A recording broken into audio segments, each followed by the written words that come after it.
Well, hi, everybody. This is DearMamaSal, and we're live on a Sunday afternoon, which means it's time for us to talk about coping with stress. And today, what I want to talk about is how to cope with stress by planning to relax. Really. If you if you hope you will find time to relax, then you are living in a different universe. You actually need to plan time to relax so that you can cope with all the stress that's going on. Really important. Before we get on to our subject, though, let's first of all say that I'm not aware of any birthdays this week. I know we've got some coming up next week. So if you had a birthday this week and I don't know about it, please let us know. That's if you're a regular viewer, so that I can add you to our database and make sure that we wish you happy birthday next year. Hi there, Jeannie. Good to see you. And for the rest of you, if any of you know of anybody who needs thoughts and prayers, please always know that you just have to let me know. And if you're a regular, and what I will do is I will put up thoughts and prayers for you. Thoughts and prayers this week go to Yvonne and the family, because yesterday, as you will hear, um, I attended the celebration of life for her daddy. He passed back in 2021. Um, during the first part of the COVID lockdown. And so we had to wait this long to be able to celebrate his life. And I must say, it was quite something. I want to start by giving you a quote that I saw that I think really encapsulates everything we're going to talk about today. And it says, get more sleep. How many of you know you need more sleep than the sleep you're getting? Drink more water. Flushing out our system is really important. Get more exercise. And that doesn't mean you have to go running a marathon or whatever. Go out and garden, go move. Think movement rather than exercise. Um, read more, right? Don't watch more, read more. Why? Reading relaxes the mind. Get more organized, right? The more organized you are, the less work you have to do. That's the most amazing thing. Clean more often. I learned this year, actually, starting 2 years ago when I had my new shower put in. I've got a wall-to-wall shower, and I want to tell you that what I've learned is I clean that shower every time I use it. I clean the glass every time I use it. Why? It's so easy to do, and it always looks really like it's a five-star hotel bathroom. And it just isn't that difficult to do if you just do it every time. It's part of the routine of having a shower. Explore more, all right? Really, get curious more, all right? Relax more. How many of you know you need more patience? As I get older, I know that I definitely need more patience now. And forget about doing more. Just do your best. Because as we get older, doing more is not necessarily in our wheelhouse anymore. It's just like I am amazed how little I can do versus a couple of years ago. But I do the best I possibly can. And I pay the price. That's what I've discovered. So um, I wanted to start with that because everything I'm about to talk about is all about really understanding that wonderful list of things that I think if we could read it every day slowly and understand that it is up to us. I saw a quote that said, fall in love with taking care of yourself, mind, body, and spirit. An incredible thing, right?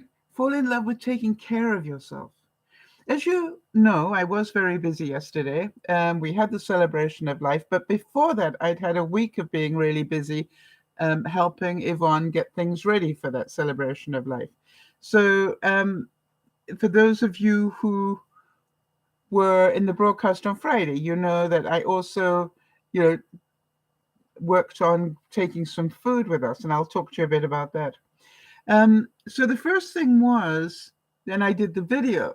So I knew that if I was going to be able to have enough strength to support Yvonne during the actual event, I needed to get some pretty good rest. And I didn't start working on that the night before. As Jody will tell you, for those who don't know, Jody is our admin. I had been working on how to get more rest for weeks. And I knew I was going to need it for yesterday because I needed more strength. And I gotta put my pants up. And it was so funny because I knew I had to work up to that. It wasn't going to happen, overnight. I had to work up to that, and I did quite a good job. See, it doesn't matter how hard you plan. You still know it's going to be stressful, all right? And therefore, I needed to make sure my body was in the best possible condition to be able to cope with the stress and the emotion of a celebration of life, and getting up and reading the poem that I'd written, and all that sort of stuff takes a lot of stuff out of you. And so I wanted to make sure that I was as good as I could be, sort of thing. Being who I am, I arrived very early. I was the first to arrive, and that is normal for me. I learned a long time ago, the earlier you get there, the more time you have to fix any problems. Don't know if that makes any sense to anybody other than me. But, the more time you have, the more time you have to fix any problems that might come up at the last moment. And I'm pleased to say that not long after I arrived, the audiovisual guy arrived. So he and I became friendly very early on, and that was great. And I was impressed how early he came, because I would have normally thought that an AV guy would probably come about half an hour before the event, and he didn't. He gave himself over an hour. And I thought that was really impressive. And when I was chatting to him in between stuff, I was aware just by his body language and what was going on that things weren't going well. And I actually said to him, "Is everything okay?" And he said, I was really struck by his answer. He said to me, and I want to make sure I got it right, "I have an hour left to solve this problem, so no stress yet." Right? I got an hour left to solve the problem that he'd got, so he wasn't under stress yet. Now, if he'd only got 15 minutes, he would be under stress. I love that as an answer. And I thought it really is testament to the fact that the more time you can give yourself in something that could end up being a stressful situation, the better. I really like being there ahead of everybody else because it gave me time. Oh, and by the way, the AV guy helped me, bring the food in, which I thought was very kind of him. And, it gave me time in the kitchen to get things sorted out and, nicely organized and everything. So by the time Yvonne and Wade arrived with their stuff, I was sort of pretty well set up already. So that was really good. So as well as you planned, you get this, as well as you plan, your time management is essential. And to give yourself time to do what it is you need to do and relax before whatever it is needs to happen. And from my experience, always plan to have things go wrong. All right. As you know, some of you who've been regular viewers, I always, whenever I was going to do a speech anywhere, I would allow 2 hours to get to the airport. And I would actually, not only that, I would arrive at the airport 2 hours before the flight. Now, most people would go, "That's a total waste of time." It never was for me. Why? I never missed a flight. And I was never stressed getting onto a flight because I had been there long enough to just relax and the reason that was so important to me was quite often I'd arrive at whatever city it was, and there'd be a car or a limo to meet me, and they would drive me immediately to the convention center, where I would literally, in some cases, drop my coat as I walked up on stage. If the flight had been delayed or a little bit or whatever. And so the more relaxed I could be, the most important. Yeah, Jody's saying I'd be so anxious if I didn't leave plenty of time until a flight. Yeah, I won't mention any names, but there's some people that you all know, I know, that it just blows my mind how they catch their flights, right? Because, it's just something else again. It's said that tired minds don't plan well. Sleep first, plan later. Yeah, Jeannie's also saying, I feel the same. Being late is rude, I think. Giving myself extra time is wonderful. Yes, I'm glad we're all on the same page here. Well, as I watched this young man, the AV guy, trying to troubleshoot his problem, eventually you could see by his body language again that he'd fixed the problem. So that's when I went back to him and I said, okay, what was it? And he said, I'm almost embarrassed to tell you. I said, no, believe you, whatever it is, I've been there and done that many times over. He said, apparently it helps if you turn on the mic. There's a switch here in the big panel, which it turns on the mic. Not the mic itself, switch it on, but there was a mic switch that he'd done all the fancy bits to it. But, this very simple one, which was turn on the mic on the main control board, he didn't do. And I burst out laughing and I said, I wonder if I could ask a big favor of you. And he said, what's that? I said, could I possibly give you a hug? Because I can imagine how that felt. And I said, and you deserve a hug for being that honest. And he said, sure, and I gave him one. And it was, it was really nice. But I thought it really interesting that the AV guy later came back to me and said, hey, Sal, because, we were buds by then.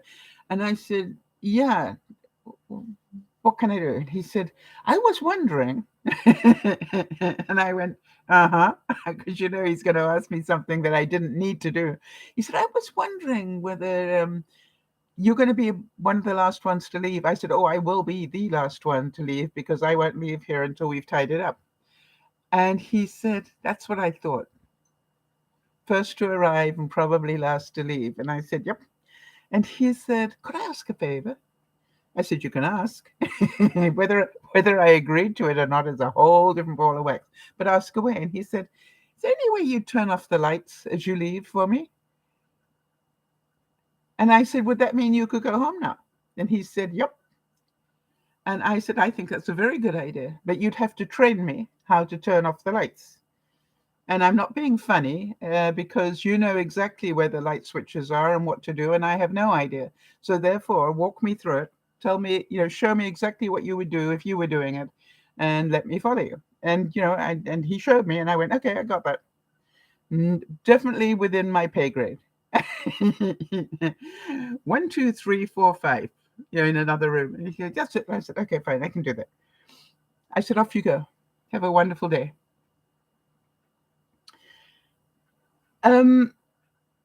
It made me laugh because how many of you remember the story when we were doing December one time, where for a few hours I was left in charge of the Seattle field, the Seahawks field, the whole thing. It was so funny because that day, the guy in charge of looking after us suddenly had to go for an emergency thing that happened. And he just looked at me and he said, Sal, I need to ask a big favor of you. And I said, which is? And he said, could you just be responsible for the next couple of hours for what everybody does here in terms of protecting the property? And I said, oh, absolutely, no problem at all. And, it was just the funniest thing. I thought, here I am. I have control of the Seahawks field. Imagine how much trouble I could have got into if I felt like it. So I've also found out, and what about you? There are two sorts of people. Excuse me a second. There are two sorts of people in the world. Those that offer to help and those that don't. But there's more. I found out that those who offer to help, there are also two sorts of people. Do any of you relate to this? There are some that offer to help that do as little as they possibly can, but somehow or other they sleep well knowing that they offered to help. I saw that yesterday. And then there are some that offer to help and do as much as they possibly can and keep asking for more. I saw at least one of those yesterday. And, to me, it just made me laugh because it reminded me of my days of teaching young people about leadership. And to me, it was just a memory of those days where I remember young people always so shocked that so few people actually do the work. And it's the old 80-20 rule, right? That 80% of the work will be done by 20% of the people. And that is true in anything. To me, teaching young people, just because you've got a committee of 6 people doesn't mean that 6 people are going to do an equal amount of work. I can assure you that some will be there just because they wanted their name on the letterhead or whatever, and some will be there because they genuinely want to do the work. And and can be relied upon to do the work. I've also found that's another big issue, right? Which is, I know that I need enough rest to be able to cope with people who don't do what they say they're going to do. Quite normal. It is said that the best bridge between despair and hope is a good night's sleep. I've certainly had lots of examples of that this year, that's for sure. And so I was really amazed at the different sorts of people and what happened. And by the way, for those of you who know, I wrote a poem and I delivered it. And I was really stunned how many people came to thank me for the poem. And then one person came up to me and said, "Oh boy, you have to teach me that accent." And I said, "What?" And she said, you listen to everybody else speak and then you get up there. And that's like a whole different universe going on. And I said, "What are you talking about?" She said, "Just the way that you speak and your accent and the delivery." She said, it was just mind-blowingly different. And I said, "Oh, I hope it wasn't negatively so." And she said, "Oh, no, you could hear a pin drop in the room." And I said, "Well, there is some reason for that." And I said, "If you noticed, and I was talking to her about change in modulation and change in pace and change of this, that, and the other, all the things I'd learned, in my time as a speaker." And she said, "Boy, it certainly had impact." And she said, "It made you look so intelligent." I said, "Oh, good." I faked it well then. And she said, "No, but it was just like it was so evident that you were." And I said, "Yeah, as I said, I faked it well." How about this quote? It says, "There is time for many words, and there is also time for sleep." Homer said that. Homer. Not Homer Simpson, but, the original Homer. So I just wanted to give some thought about this, right?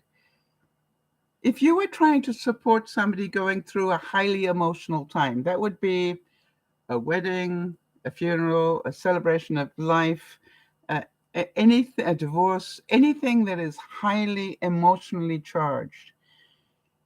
If you want to be the best support you can be for that person, your job is to be the one that is relaxed. Right? Their job is just to do whatever they have to do. Your job is to stay as relaxed as possible. And I want to tell you, I spent an awful lot of time in the kitchen. Why?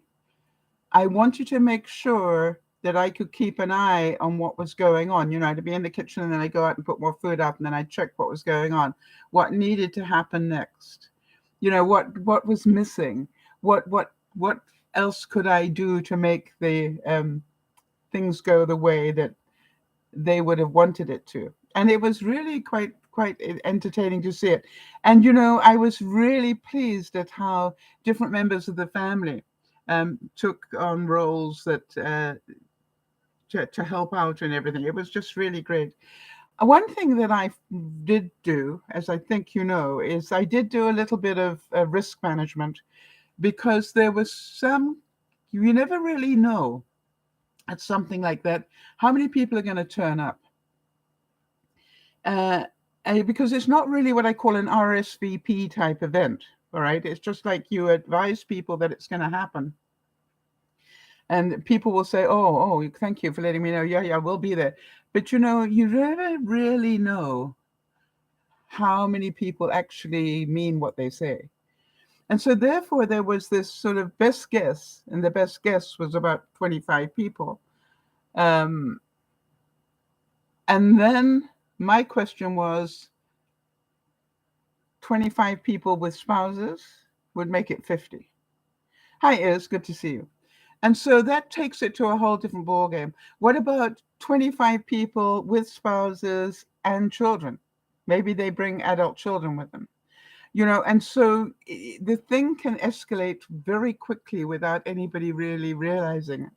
And that is why I did the risk management with extra food. And I'm so glad I did. Because I want to tell you, within a very short space of time, the numbers went from just a few people in the room to suddenly about, I would say, at least 50 and maybe more. And so now I'm going food. Right? We need more food on the table for afterwards. So I got everything ready so that we could do that. The cheese platters, by the way, went down really well. I was really pleased with that. I bought a little bit back, but not a whole lot, so I didn't waste very much. And as you remember, I purposely did the cheese platters in such a way that I knew I wouldn't waste stuff. I had pre-cut the cheese, most of it, so that I could freeze it sliced and then use it, bring it out week by week as I needed it. I had one extra block that I didn't use. How many cheese platters did I end up making? I did 3. I had it all bagged up. So I took the platters flat, Jeannie, and then I took bags of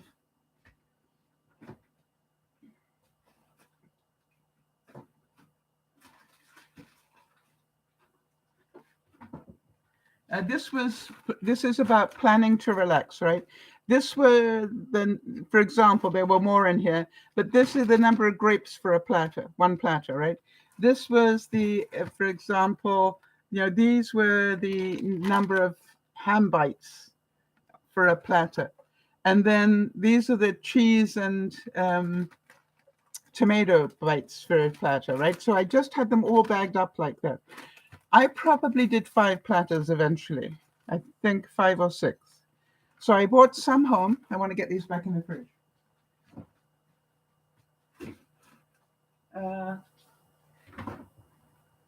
But not a lot. So we planned pretty well. I was pretty impressed with how we did it. And other people bought other stuff. One of the most popular things was somebody bought a big tray of desserts. I want to tell you, I was not the only person hovering around that thing for the whole time. It is said that a day without a nap is like a cupcake without frosting. So I've got cheese that I can freeze, as I said. I've got a solid block of cheese, which I will cut up in smaller bits and freeze so that I can slice it as I need it. And so the good news, I've got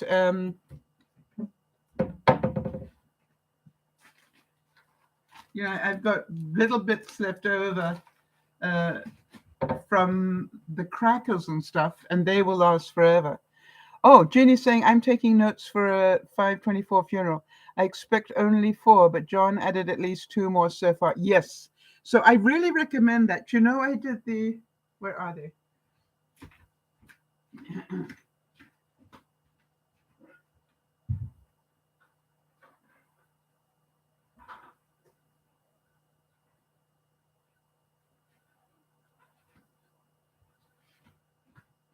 I did a platter and then with doilies on top of them. So I had 6 of them packed up so that I could have 3 out and be working on the next 3. I really, that really is a good way of doing it. So while they're busy, inhaling the first lot, you can be making the second lot. The other thing is, as I said, I also made dips. And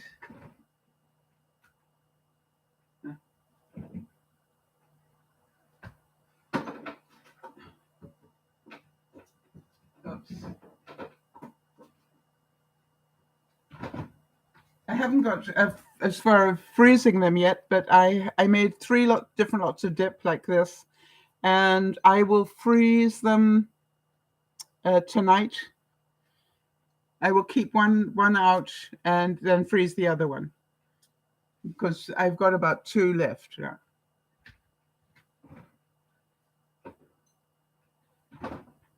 So you can see I didn't have any waste. Now I've got extra grapes, but I can eat those during the week, no problem at all. And I was smart enough before I left here. I did ask myself, have you packed up everything that you need to eat this week as well as what you want to take? Because the temptation was to take all the grapes to the event and to take all the cheese. And I went, no, look after you first. All right. Do you have enough grapes for the week? Do you have enough cheese for the week in case everything else got eaten? Do you have enough crackers for the week, right? Those sort of things.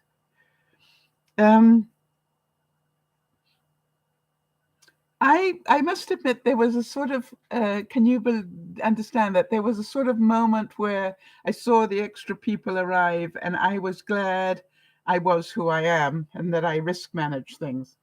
And, I knew that Yvonne did the same thing, because she saw them arriving and she passed me by and sort of said, thank goodness you did what you did.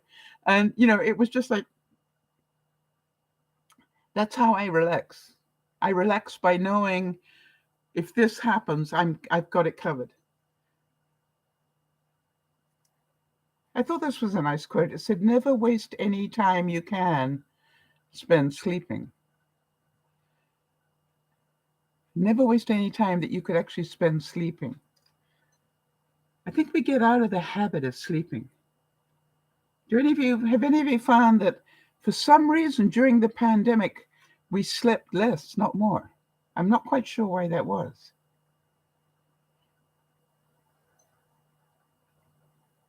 There is another great Homer quote. Right, there's a time for many words, but there's also time for sleep.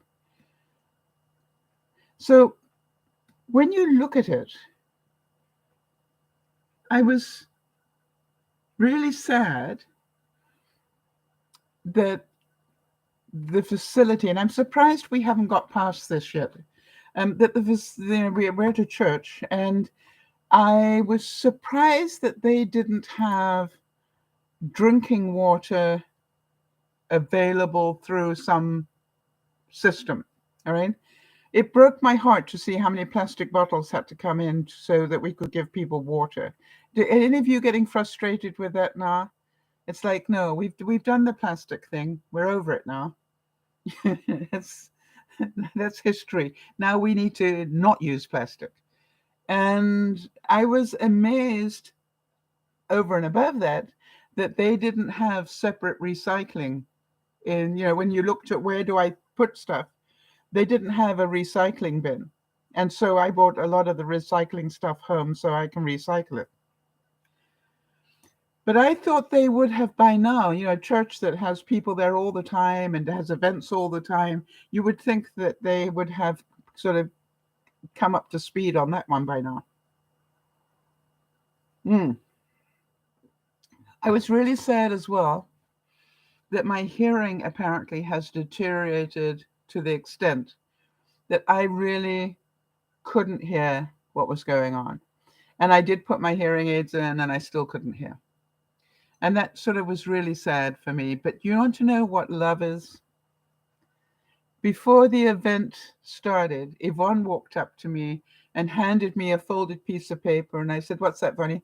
And she said, that's what I'm going to be saying. Because I know you might not be able to hear it. So I wanted you to be able to read it.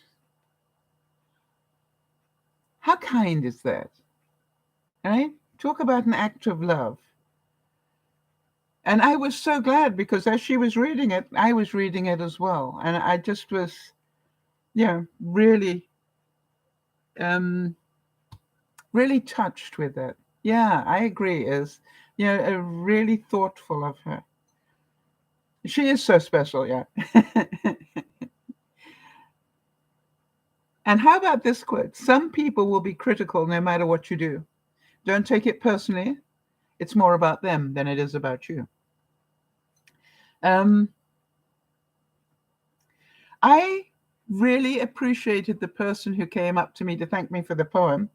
As I said, I was stunned how many people came and thanked me for that.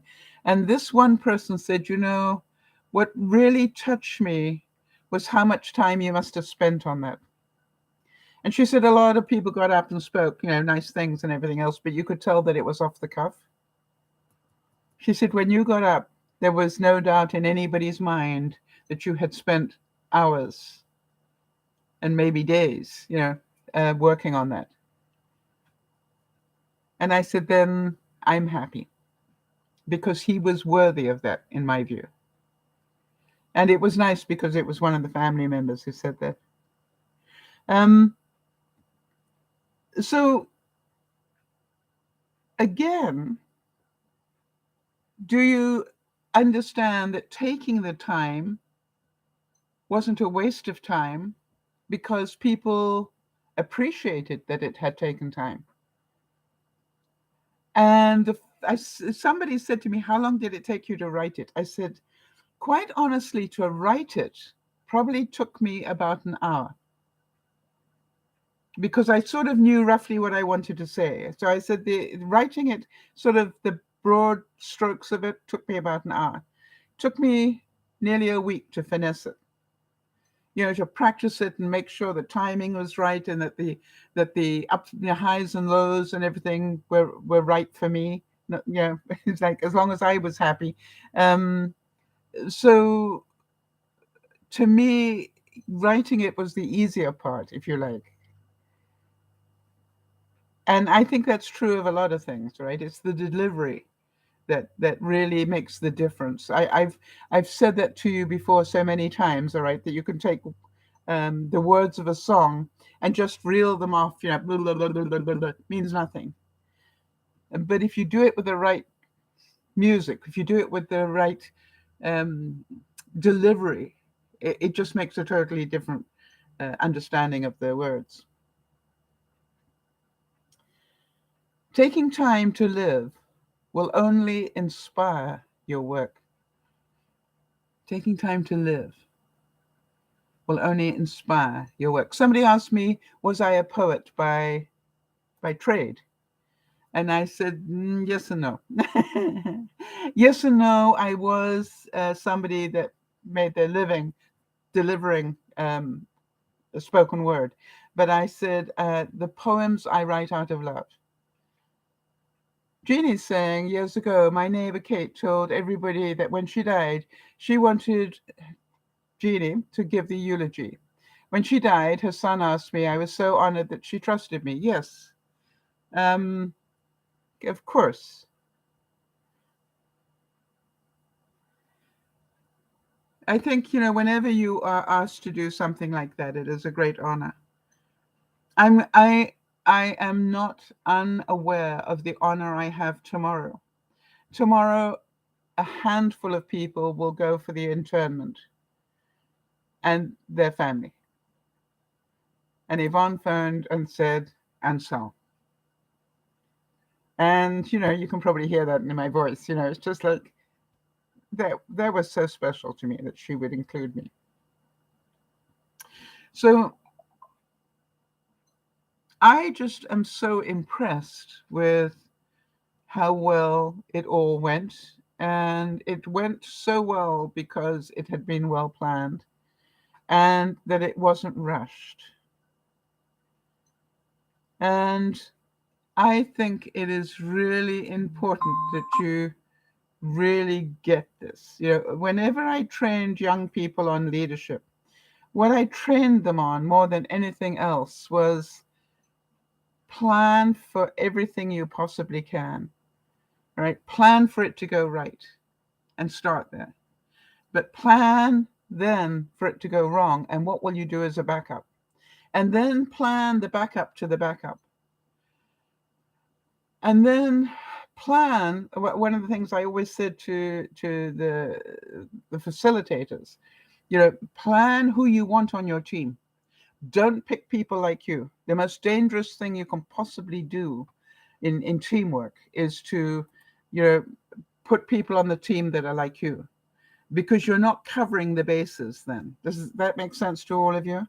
What you want is, for example, I used to be a very good visionary, and I could see the big picture of stuff, and I'm a good risk manager. I can see what can go wrong.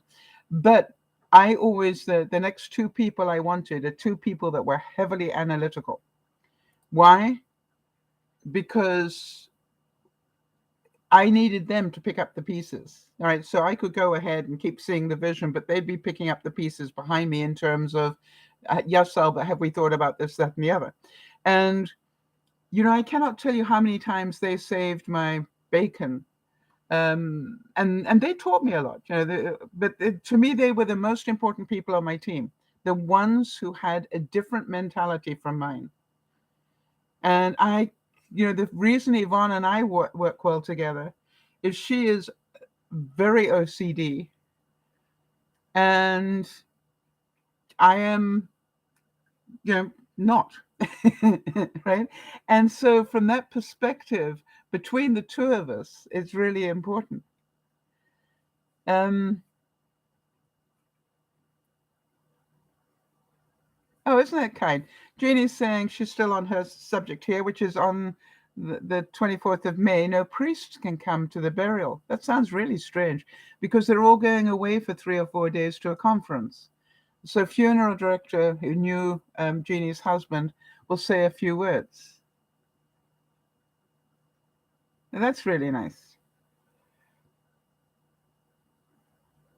The other thing I was very pleased about is Yvonne contacted me this morning and said, after the internment, they are going to go for a pancake breakfast brunch, and would I please join? And I thought that was nice of them.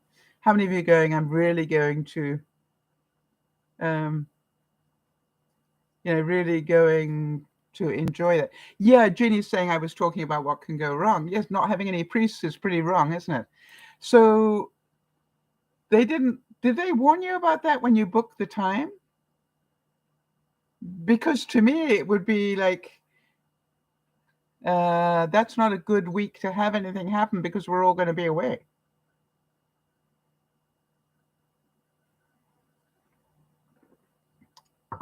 But Jeannie, I want to tell you something. I have no doubt in my mind that you would have fixed anything. All right, you've got a mind that works like that. Ernest Hemingway said, "I love sleep. My life has a tendency to fall apart when I'm awake,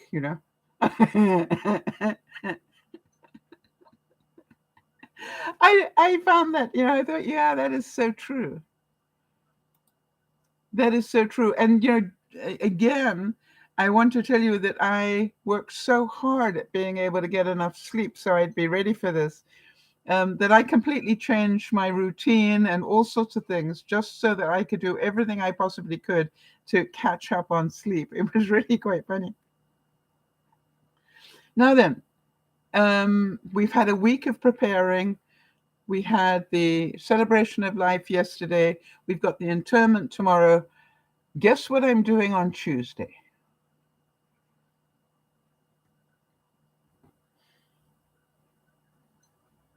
And that to me is as important as all the rest. Yes, Jenny, that's exactly what I'm planning to do on Tuesday. I am planning to rest. I am planning for it to be a PJ day. I am planning to not have to answer to anybody for anything. I am planning just to take it easy. I will exercise and I will do other things that are important to my mind and soul, but I am going to make sure that I take the pressure off my mind and not have to be processing a whole lot of things. By the way, I noticed that because I was standing for so long yesterday, I tweaked something in my right groin, and that's really painful every now and then. So I'm going to need to be careful tomorrow when I'm at the cemetery. I'm going to need to be careful how I walk. I might take a walking pole with me just to make sure that I've got that extra support. There's a Chinese proverb that says, "Be not afraid of growing slowly. Be afraid only of standing still." Yeah, Jeannie's very kindly suggesting Tylenol or aspirin. I'm taking Tylenol already, um, but unfortunately, it is still painful. I may need to up the amount I take tomorrow, just so that I'm not tweaking it tomorrow. Eleanor Roosevelt said, "The future belongs to those who believe in the beauty of their dreams." And I kept saying, and I'm certain you would have done as well. I kept saying, how do I make sure this goes well? Right? Not perfectly, because there's no such thing as that, but what can I do to make it go well?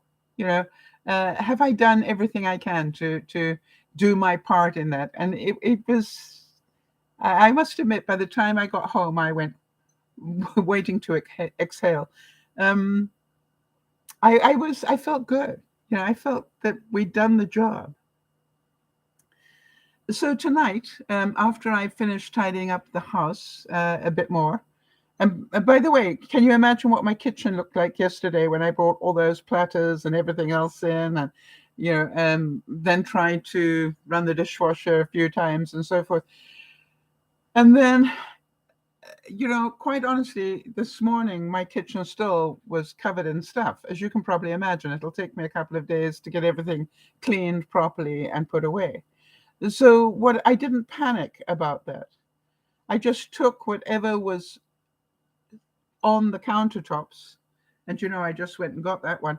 And I took it out of line of sight. Right, I've got some stuff on my dining room table, and I've got other stuff on my freezer, because I've got this evening that I can just, each time I get up, I'll just tidy up a bit more and put a bit more in the dishwasher and get a bit more sorted out, a bit more in the freezer. But I've got to put I've got a lot of stuff drying on top of the freezer. So that's all going to go away and put back nicely. And then, but it doesn't have to be stressful. Are you getting my sense of that? All right, which is, I planned for it not to be stressful. I can live with stuff on my freezer for a couple of days. Doesn't worry me. But I also know that it's all now washed. Everything that's on top of the freezer is all washed and just needs to finish drying, because that's another way, by the way, if you want to save a lot of time and money, don't use your dishwasher to dry things. Use it to wash things and then let them air dry. How many of you do that? Those of you who are lucky enough to have dishwashers. I don't spend my money on my machine drying stuff. I let the air do that. So I will take it out. Normally, I just let it dry on here. But because there's so much of it, I've now got it. I've got a really big freezer, sort of this size. So I've got everything sort of piled up on top of there, and it's air drying. And that's a really good way of doing it. And then I've got cubies that I need to flatten again and put away. So there's a lot of stuff that just quietly needs to go back to where it belongs.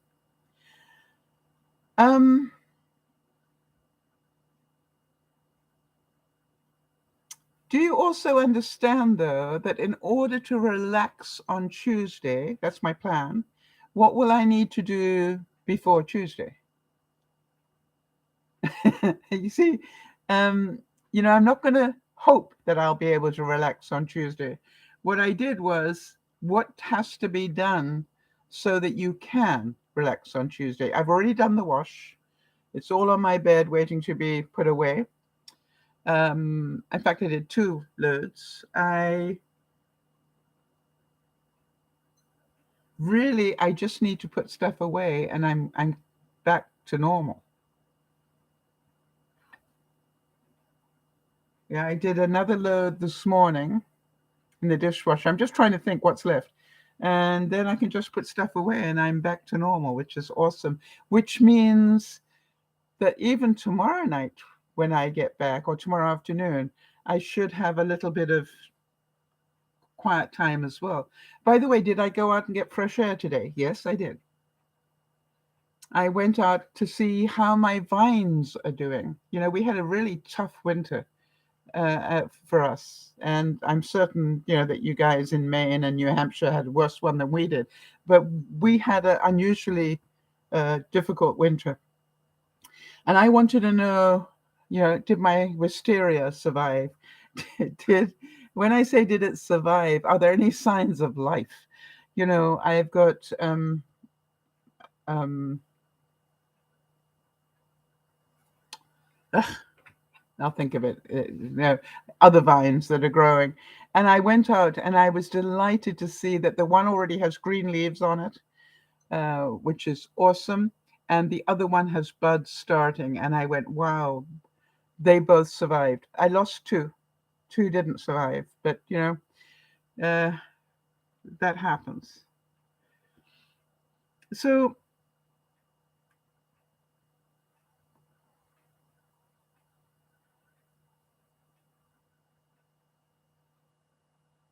all right. So John is your son-in-law. No, yes, I think. Um, John's saying that he fixed your almost flat tire. I sent him home with a sandwich and chocolate chip cookies. You're so good like that. And Jody's saying, I was quite down on myself because I wasn't able to do the tasks I had planned today because I was feeling under the weather. I decided it was more important to rest and the other things can wait. Yeah, you know, Jody picked up a bug. Lionel had gone to a baseball game and came back and somehow or other managed to very generously bring home a bug with him and didn't have it for himself. He gave it to Jody instead. So, Jody, I hope you're feeling a lot better this week. That's really, really important. How about this one? Put your thoughts to sleep. Don't let them cast a shadow over the moon of your heart. And you know, it's like it's okay, Jody. You're still here. You're still doing the best you can. One of the things I love about you is that you always do so much more than people could possibly expect of you. And that's a wonderful talent to have. So, my question is, do you actually plan to rest? Is part of your day planned around the time you are going to rest? Do you hold that time sacred? It's a bit like your exercise time. You know, I always laugh because I get up in the morning and I have what I call my 2 mugs of coffee time. Right? That's you know, nothing much happens in that time. I drink coffee and check emails and write little notes to people, but nothing else happens in those first 2 mugs of coffee.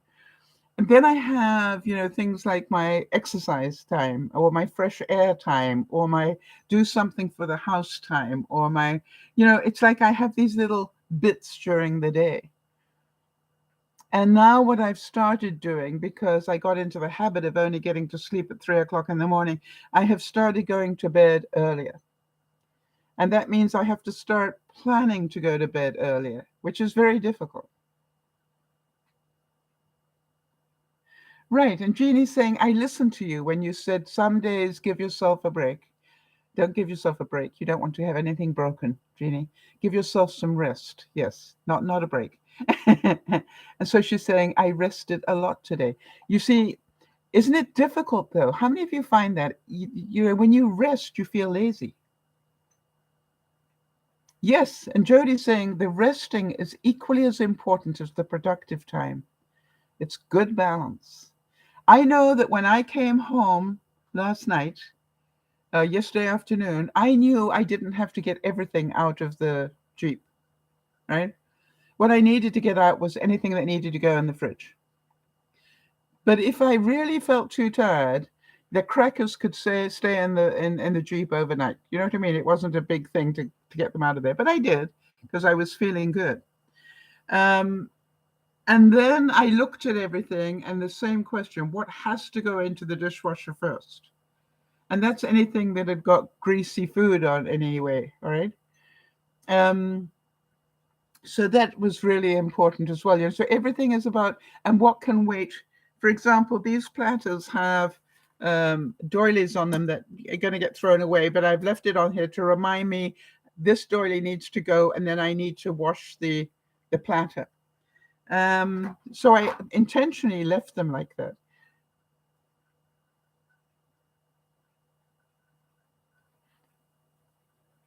Jeannie's saying, I try to rest in bed every afternoon, but do not give myself lots of relaxing time otherwise. Interesting. Do you have any idea how many steps you do in a day, Jeannie? Jody's saying, also the time spent at rest can make the more productive time even more productive, I found. Yes, it started, if you remember, one of the quotes right at the beginning said, don't plan first and then rest. Rest first and then plan. And I thought this was really cute. And this is your Monday morning reminder that you can handle whatever this week throws at you. I thought that was really nice. So I cannot tell you how important it has been. And I really, Jody, I want to say that I had to smile a bit. One of the people there yesterday was diabetic, and she was going back to her hotel, and she said, "Do you mind if I take some of the food?" And because I'm diabetic and I can't be without food. And I smiled and I went, "Yeah, I know that one." But there's part of me that said, if you're diabetic, then you bring your own food. But I wasn't talking to that sort of a person, right? So I said, "Sure, let me see what proteins I have for you." Right? And obviously I gave her some of the ham, and I gave her, some of the cheese and stuff, but it made me smile because to me, if you are somebody that has that need for food, the way that a diabetic would, and that the sort of food can't just be any food, it can't, then you bring it with you. That's you. I just don't know too many people that don't. Jeannie's saying, I go out every morning to get the paper. Later, I check the mail, so she's out again. I go out several errands and so forth. So I do move around a lot. Yes, that's why I wondered, Jeannie, how many steps you do in a day. I bet you it's quite impressive. I was quite surprised. I didn't see, well, actually, I can see, because obviously yesterday was a strange day. Yeah, I ended up doing 6,000 steps yesterday without trying. All right, I didn't do any exercise time on a mini bike or walking or anything like that. Just living yesterday, 6,000 steps. And in fact, just prepping the week, prepping for all of this. If I take from Tuesday, I did 7.5. Wednesday, I did 9,000. Thursday, I did 9,000. Friday, I did over 6. And then Saturday, I did just on 6. So you understand, it's like doing something definitely adds up. And you don't that's movement. You don't have to do exercise. Just do what Jeannie's doing. I found out, Jeannie, that, if I want to put on a couple of thousand steps, I just say, don't sit down for the next hour. And I'm amazed how many extra steps I can put in if I, do that. If I plan not to sit down. And so what I'll do is I'll look at the time and go, okay, fine. You get to sit down in 1 hour, not before.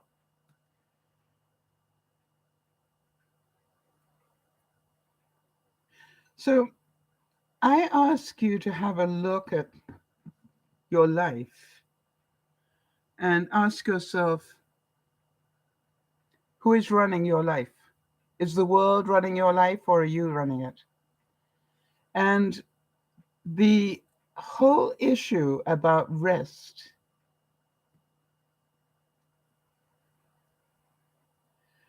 is that you plan it. Janie's saying grocery shopping for her is great exercise. Reaching, walking. Yes. I used to make a point when I went grocery shopping, Jeannie, regardless of which aisles I wanted food in, I would start on the left-hand side and then work my way all the way to the right-hand side, going up and down the aisles, and then go to the checkout, even if I only needed a few aisles. And it's amazing how many steps you can put on that way. But to me, I must admit that I've got a lot more interested in my fitness since I got my Fitbit and started keeping track of things. And to me, that's really important that you are aware of how much exercise you get, how much movement you're doing, right? So, what ways have you found to make time to relax? Right? I'm presuming that you do. I'm presuming that you understand the need for it. And that you also understand the damage that we do to ourselves if we don't adequately relax. I have started making that bring the blood pressure right down type. I'm very fortunate. I've got to say that my resting heart rate is. I just want to be able to show that, but my resting heart rate, my cardio fitness is way up there. All right, now that is about how well, if I push my heart rate right up, how quickly does it come back down again? Basically, how well are my lungs and my heart working? And I'm pretty pleased to tell you that that's really up there, way above where I should be for my age. And my resting heart rate averages about 64, which is amazing. I'm really happy with it. But I'm constantly trying to make sure that I'm aware of my sleep. What have I done? All right, so Jeannie's saying, I read in bed every night before I go to sleep. I read my newspapers every morning while I have breakfast. Yeah, you see, you also do what I call the coffee routine, right? Which is like you get up slowly. That's another very important thing, isn't it? To get up slowly. For all those years I was working, I used to bolt out of bed, rush to go get coffee, rush to go back, get dressed, and get my makeup on and rush out the door. And I'm going, I don't do that anymore. Now, I'm lucky that I'm retired, so I don't have to do that. But I mean, even for tomorrow, I need to be somewhere by 11 o'clock. Now, that's, in the morning. I don't do mornings anymore. And so it means that I need to get up early tomorrow. Early for me, all right? Which means I need to plan to go to bed early. And my body doesn't like that. However, as Jeannie so rightly said, the trick is to go to bed. Because the sooner I go to bed, the better the chances are that I will sleep. And so, if there's any way that I can get myself in bed by 10 o'clock, it would be a good idea, because I'd probably fall asleep by about midnight if I did that. And then I'd get up at a good time. So what plans do you have for relaxing more? What plans do you have for getting more sleep? I know sleep has been a really big issue for you, Jody, and probably more so now that you've got this bug. And we wish you well. If you're still with us, what do you do to make sure you get enough sleep? And what I had to work out, and I'm certain that you have done the same, what can in order to get more sleep, I need to let go of something, right? Because we only have 24 hours in a day. And so what I realized was a lot of my binge watching now has changed, all right? I now multitask exercise and binge watching. So, either I walk while I'm watching, or I do my mini bike while I'm watching. And this is called, yes, you can watch, but just do something else at the same time. And that allows me to go to bed earlier and then truly relax when I go to bed. So I'm really interested if any of you, and if you're watching on the replay, let me know. What do you do to make sure you get enough rest? Do any of you meditate? Do any of you, listen to guided meditations? How many of you read? Right. Is this saying it's very hard, but I'm trying to go to bed earlier, even if I know I won't sleep. And then no coffee after 8:30 in the morning, or after the evening. Is that 8:30 in the morning or in the evening? Right. I try not to have coffee after about 4. I must admit. But I've got a new trick. Is what I do is I make the first cup of coffee, all right, I make my first cup of coffee, and the second one I make in the same pot as the first. So in other words, my second cup of coffee is not as strong as the first. I've also found that has helped me a lot. So I'm basically having coffee flavored milk.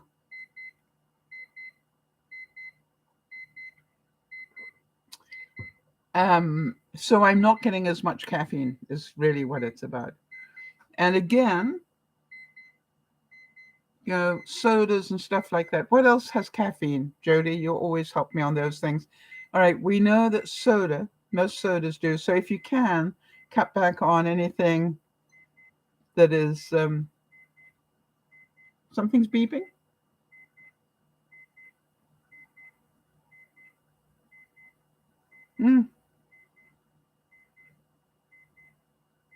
I don't know. Is it still going? Might be a delivery.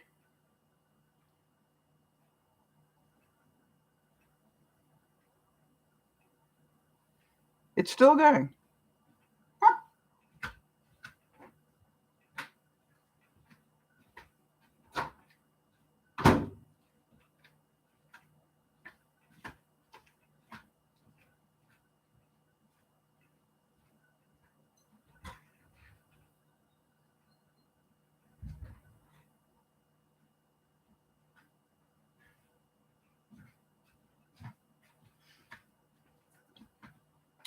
It might be my wash is finished.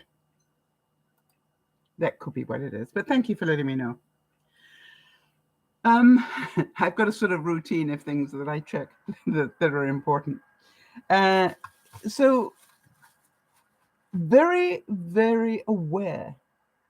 As we have found out, if you want to improve something, be more aware of it. All right. So be aware how much sleep are you getting. Jeannie, how many hours sleep do you get? Jody, I know you've really been struggling for the last year or so. But it's like, how many hours sleep do you get? And it's different needs for different people. And that is the other important thing. All right, so Jeannie gets about 7 to 8. I'm getting, on average, let me not guess that. What did I average last week? Because the reason I'm saying that is because it is much better than it was. I averaged 6 hours and 15 minutes last week. And that wasn't quite as good as it was better. Yeah, now if I go back, the beginning of April, I was only getting 5 hours.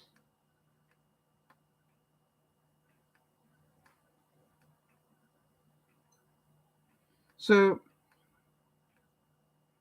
again, early March, I was getting 5 hours. So and then, wow, that week I only averaged about 4.5.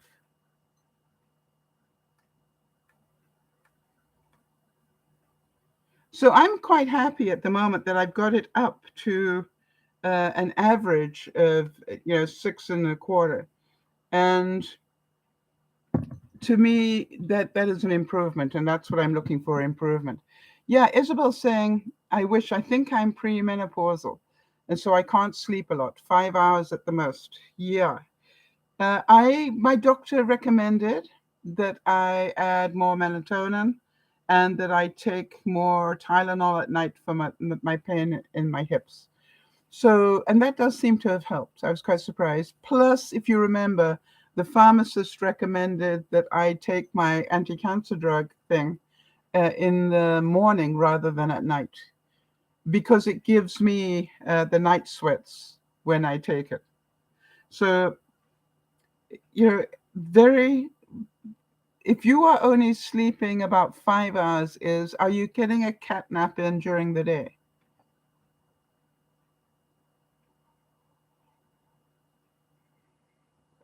And what I want to say is that needs to be something you plan to do. All right. It's not going to happen unless you plan it. So it needs to be linked to something. Maybe, after you've had dinner, you plan to just nap for an hour before you do the final things, to lock down your house or whatever. Or after lunch or whenever it is possible.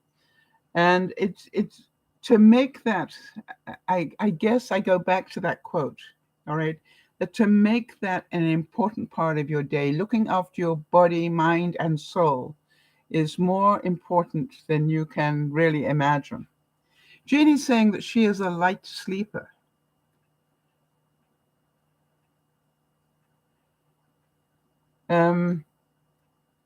So yeah, so that means once you're awake, you stay awake, or that little things wake you up? Or is that both of those? Anything will waken you, yes. And things wake me up pretty easily as well. Um, so earplugs. Do you wear earplugs?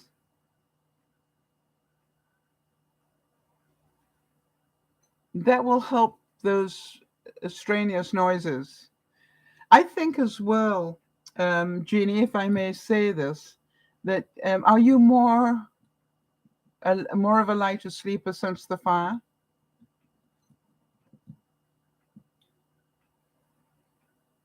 Because I've noticed that my sleep changed after the fire, and I think that is because part of my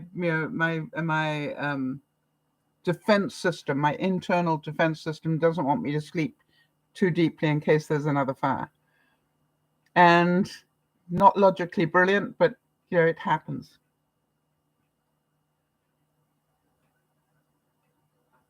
You've always been a light sleeper. Okay, so the other thing, I've definitely found that the more tired I am, the more I do, the more movement I do, the better I sleep. I hate to admit that, but it's true. So think about whether you can add more movement. And then, as I said, if you can't sleep extra, then nap more, just so that you can get enough sleep in. It is difficult as we get older. There's no doubt about that.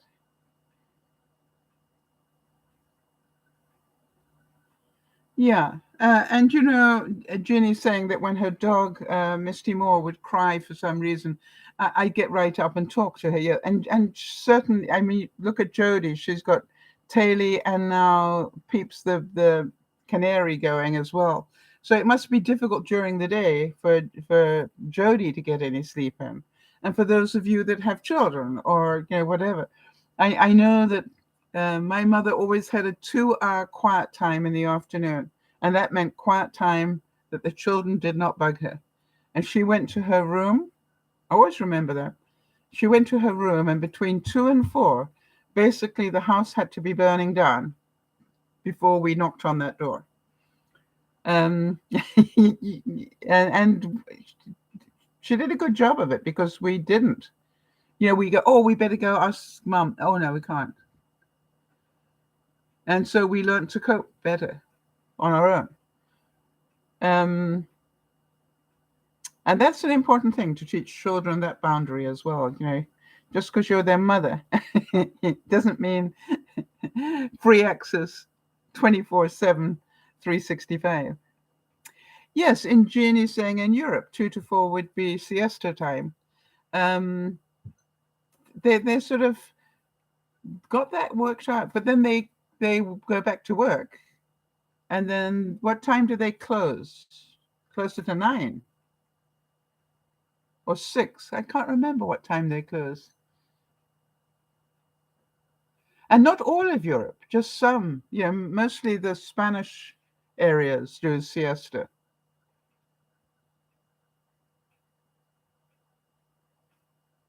We didn't have siesta time in England, and we didn't have, I can't remember, definitely in Spain and maybe Portugal, those sort of countries. What about Italy? Does Italy do siestas? I guess so. Maybe, probably so.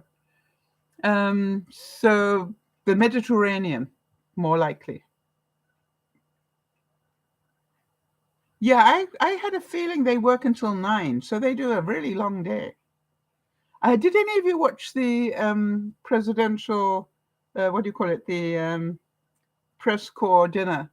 I didn't get to watch it, but I did love one of the jokes where it was talking about how France, had riots because they were going to up the age of retirement from 62 to 64.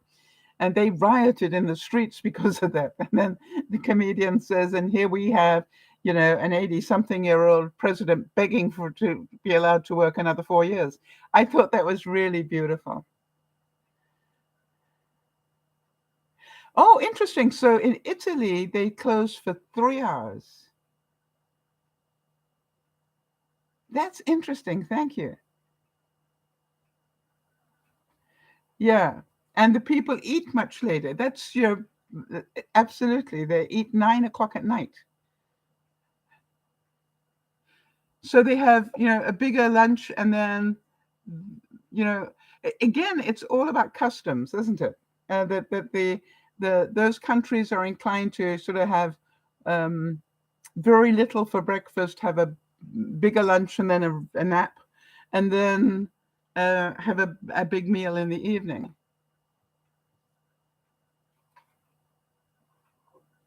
Huh. And a more healthy meal.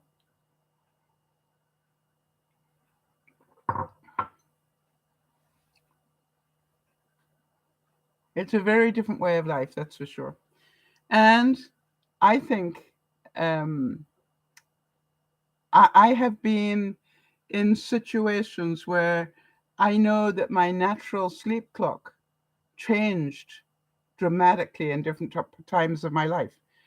And I think, have any of you ever done that experiment where if you didn't know what time of the day it was, how much time would you spend sleeping?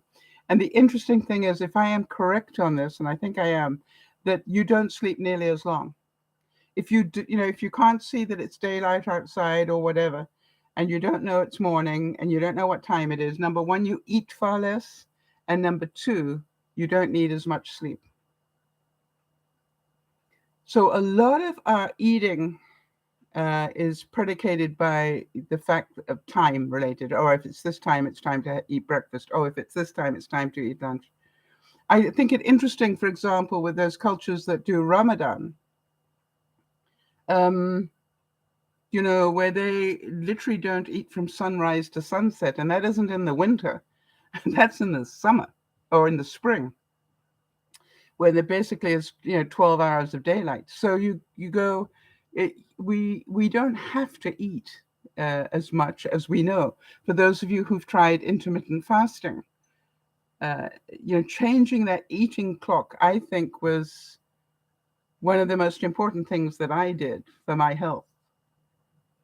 That really surprised me how that is possible. I was aware yesterday, Jody, I could hear you talking to me.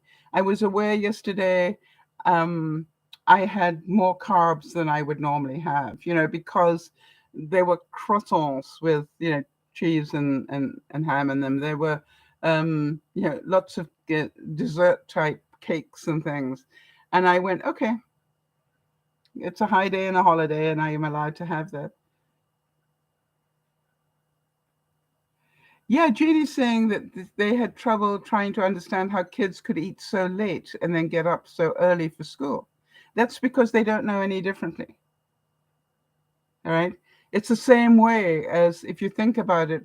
I just sat in awe of the fact that Benji and Judy taught their children um, to have green juice for breakfast. Yeah, first thing they put in their bodies every morning is some green juice. Now, you know how beneficial that is. And you go, it's not something that they think is strange. They did it from the moment you know, they could eat, right? They had that green juice. And so it's all about changing those habits. And I think when Jody introduced me to, intermittent fasting, I started off thinking, how would you ever possibly last that long without food? And the interesting thing is, quite easily once you get used to it, right? Yeah, Jeannie's saying that the kids now make their own, they help to make the green juice. And to me, that is such wonderful learning for them. All right, they will drink green juice all their life. Because they know nothing else, and also they know how to do it, and to them it's part of their day. It's not something unusual.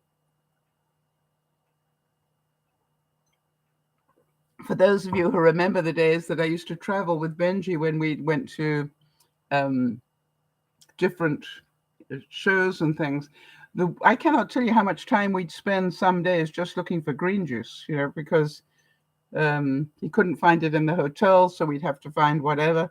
And it was quite amazing how much time he put into making sure he had enough green juice. So that's a good one.